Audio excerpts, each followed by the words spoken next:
पप्पूलाल माली, माध्यमिक सरस्वती विद्या मंदिर रामपुरा। प्रिय भैया बहनों, कल हमने विशेषण की परिभाषा और उसके प्रकार के बारे में पढ़ा था। आज हम जो उस विशेषण के 4 प्रकार हैं,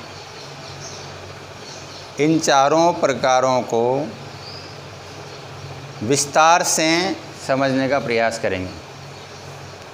जो 4 प्रकार कल बताए गए थे, उसमें गुणवाचक विशेषण बताया था, संख्यावाचक विशेषण है, परिमाणवाचक विशेषण है, संकेतवाचक जिसको सार्वनामिक भी कहते हैं। ये 4 प्रकार हमने कल पढ़े थे।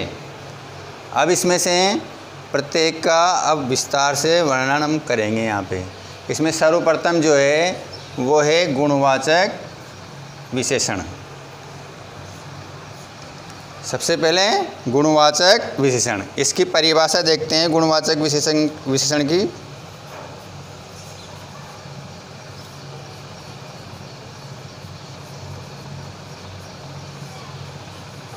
परिभाषा।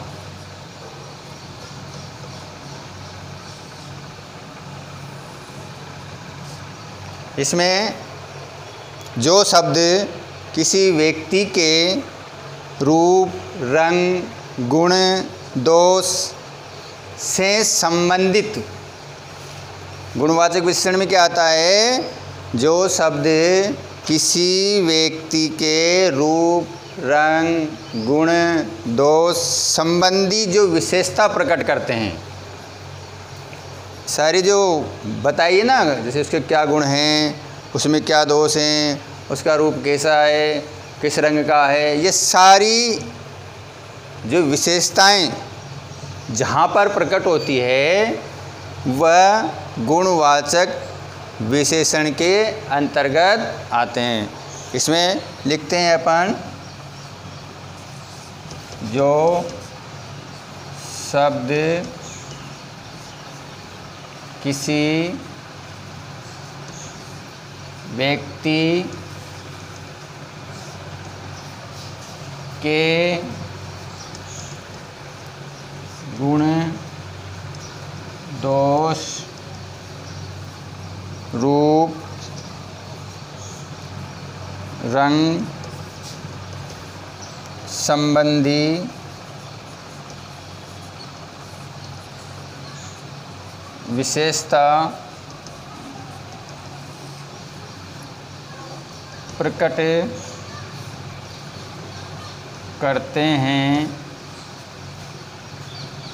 वह गुणवाचक विशेषण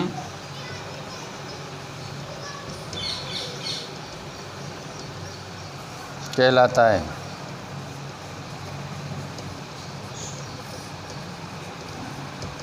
जैसे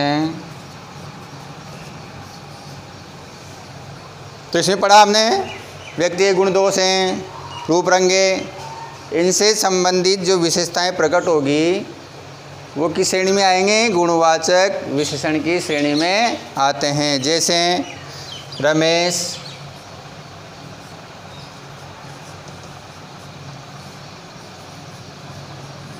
चतुर छात्र है। रमेश जो है उसमें ये जो चतुर है ना इस वाक्य में, ये यहाँ पर विशेषण शब्द के अंतर्गत, उसमें चतुराई संबंधी गुण हैं। बहुत होशियार है, बहुत चतुर है, बहुत चालाक है वो। इसलिए यहाँ पर ये चतुर जो शब्द है ये विशेषण शब्द है। इसलिए इसमें रमेश की जो गुण हैं उसकी विशेषता प्रकट हो रही है, इसलिए यहाँ पर गुणवाचक विशेषण हुआ है। दूसरा इसमें लिख लो, गोरा, सुंदर, गाय है। ये देखो इधर, अब ये गोरा सुंदर गाय है। गोरा गाय की विशेषताएं, ये विशेषण शब्द है यहाँ पे, इसलिए ये क्या है, गुणवाचक विशेषण की श्रेणी में आया है। इस प्रकार से गुणवाचक विशेषण हमारा पूरा होता है। इसके बाद में दूसरा जो विशेषण है वो है संख्यावाचक विशेषण।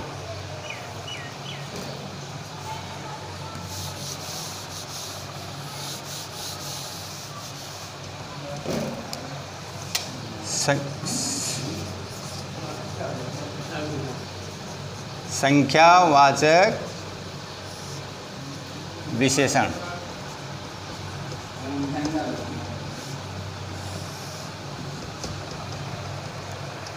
जिन शब्दों से किसी निश्चित या अनिश्चित संख्याओं का बोध होता हो, जिन शब्दों से किसी निश्चित या अनिश्चित संख्याओं का बोध होता हो, उसे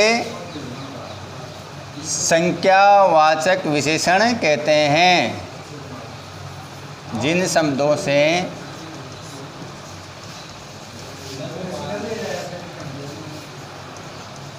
किसी निश्चित या अनिश्चित संख्या का बोध हो, उसे संख्यावाचक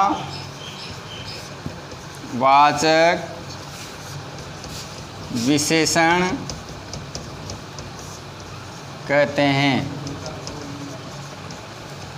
जैसे इसमें आता है 5,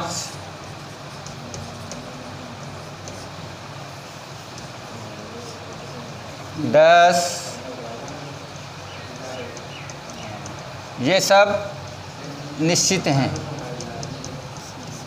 ये इसमें निश्चित संख्या का बोध हो रहा है, 5 या 10 में निश्चित संख्या का बोध हो रहा है, इसलिए इसमें निश्चित संख्यावाचक है। इसके अलावा कुछ थोड़ा, इसमें अनिश्चित, कुछ और थोड़ा निश्चय नहीं हो पा रहा है वे, कुछ से मतलब कुछ तो है लेकिन 1 है, 2 है, 3 है, 4 है, 5, इसका हमें इसमें जानकारी नहीं मिल रही है। इसलिए यहाँ पे क्या है, अनिश्चित संख्या है। ऊपर वाली में निश्चित संख्या है, तो ये संख्यावाचक विशेषण हुआ। संख्यावाचक में निश्चित और अनिश्चित 2 प्रकार के होते हैं। इसके अपन ने कुछ उदाहरण देख लिए। गुणवाचक विशेषण की परिभाषा पढ़ी, उसके उदाहरण देख लिए। शेष परिमाणवाचक और संकेतवाचक जो विशेषण हैं ये हम कल पढ़ेंगे। आज के लिए इतना, धन्यवाद।